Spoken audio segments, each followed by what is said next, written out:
Nah, ini yang cukup unik ya. Bahkan Bang Karni Ilyas sangat susah sekali, yaitu mendapatkan narasumber yang membela Presiden Joko Widodo. Bayangkan loh, di akhir masa jabatan yang kurang dari 40 hari di sini malah ada fenomena-fenomena yang cukup mengejutkan. Bang Karni mencari narasumber yang membela Presiden Joko Widodo, bahkan susahnya minta ampun.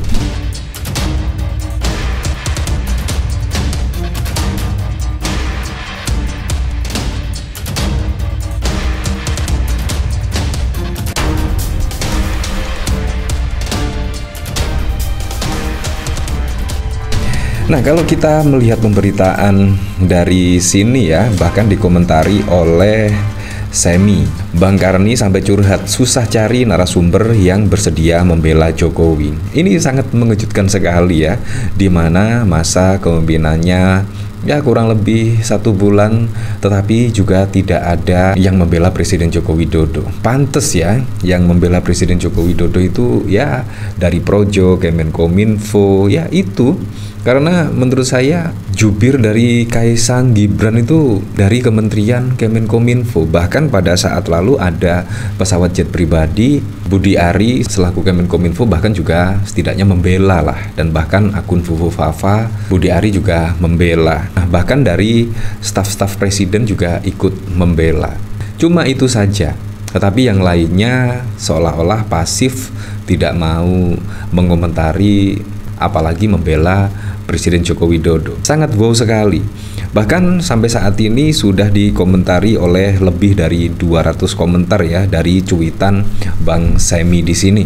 Nah, kalau kita melihat fenomena pada waktu lalu ya, bahkan ada demo tolak RUU Pilkada disahkan, bahkan banyak yang menanyakan, itu yang demo kemarin tuh di mana saja? Nah, bahkan ada dari sumber harian Kompas tanggal 23 Agustus dan kemungkinan lebih banyak lagi. Karena semakin hari setelah tanggal 23 Agustus itu aksi yang serupa, yaitu menolak Undang-Undang Pilkada disahkan oleh DPR itu bahkan seiringnya waktu merambah ke sejumlah daerah.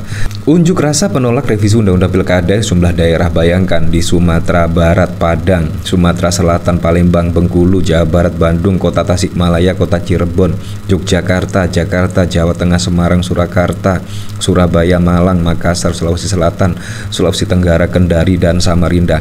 Dan lebih banyak lagi kalau saya ketahui ya, bahkan di Banyuwangi juga ada, di Jember juga ada. Ya, gara-gara aksi kemarin menurut saya banyak penolakan terkait revisi Undang-Undang Pilkada yang akan disahkan oleh DPR. Dan akhirnya pun saat inilah bahkan Bang Karni juga sangat susah sekali untuk mencari narasumber yang membela Presiden Joko Widodo. Bayangkan ya, seharusnya Presiden Joko Widodo itu setelah purna tugas bisa ya dikenang oleh masyarakat. Presiden yang bisa berpihak kepada masyarakat, pembangunan juga sudah masif.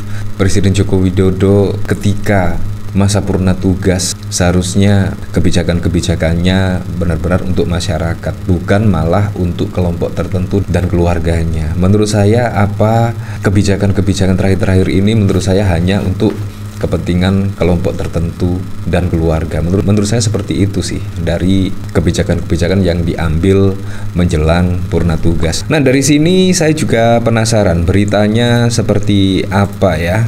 Karni Ilyas sampai curhat sekarang susah banget cari narasumber yang bersedia membela Jokowi. Belum pensiun sudah ditinggal pendukungnya. Nah, memang sangat mengejutkan sekali ya. Apalagi kalau kita lihat pada aksi yang lalu ya, setelah putusan MK yang setidaknya menurunkan syarat threshold dari 20% berada di 7,5% dan usia minimum calon gubernur yang setidaknya penetapan calon gubernur itu minimal berusia 30 tahun dan artinya Kaisang tidak bisa maju pada pilkada serentak khususnya menjadi calon gubernur.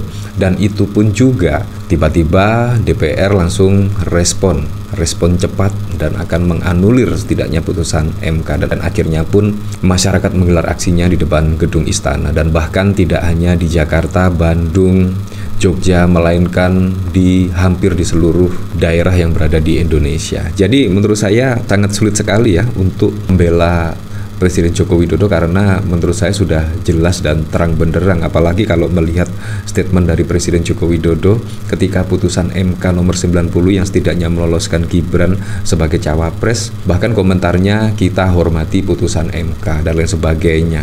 Tetapi ketika putusan MK yang setidaknya tidak meloloskan putra bungsunya yaitu Kaisang menjadi calon gubernur dan syarat threshold dari 20 menjadi 7,5%, artinya PDIP bisa mendaftarkan calon gubernur dan wakil gubernurnya. Tiba-tiba Presiden Joko Widodo, ya kita menghormati upaya yang dilakukan oleh DPR dan lain sebagainya, karena itu dinamika politik.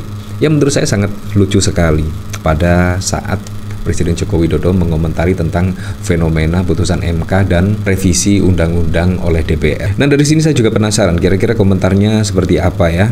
Dari Ersa, kemarin ada Wonosobo juga tuh, kayaknya masih ada di kota lainnya yang belum tercatut.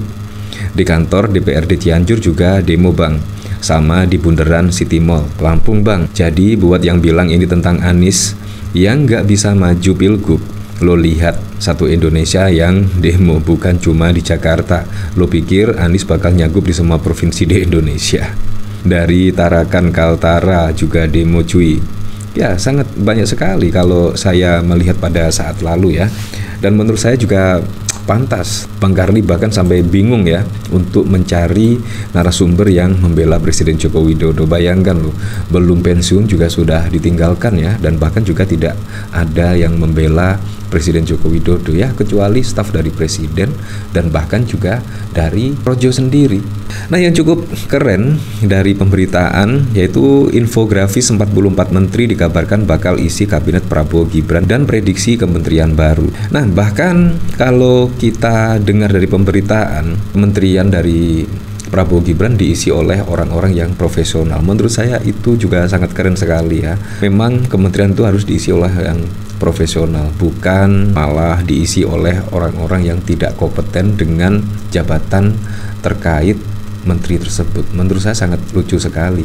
Menurut saya dari Menkominfo, Projo itu lebih baik sebagai jubir, dari jubir Presiden Joko Widodo dan keluarganya, bukan menjabat sebagai Menteri Kemenkominfo. Karena yang diurus Kemenkominfo itu setidaknya terkait tentang klarifikasi pesawat jet, Fufufafa, dan lain sebagainya. Menurut saya juga sangat tidak nyambung ya. Jumlah kementerian di Kabinet Prabowo dan Gibran dikabarkan bakal bertambah dari yang semula 34, Presiden dan Wakil Presiden terpilih periode 2024-2029 itu akan menambah sekitar 44 kementerian.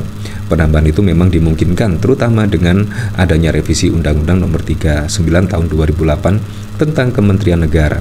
Jadi kementerian akan tambah kurang-kurangnya 10 ya. Sangat wow sekali lah. Dan semoga saja ya bisa berjalan dengan lancar lah apa yang dipilih oleh Pak Prabowo Gibran, yaitu orang-orang yang sangat profesional di bidangnya. Ya saya berharaplah pada pilkada serentak besok bisa berjalan dengan aman, berjalan dengan lancar, dan yang paling penting berjalan dengan transparan, jujur, dan juga adil.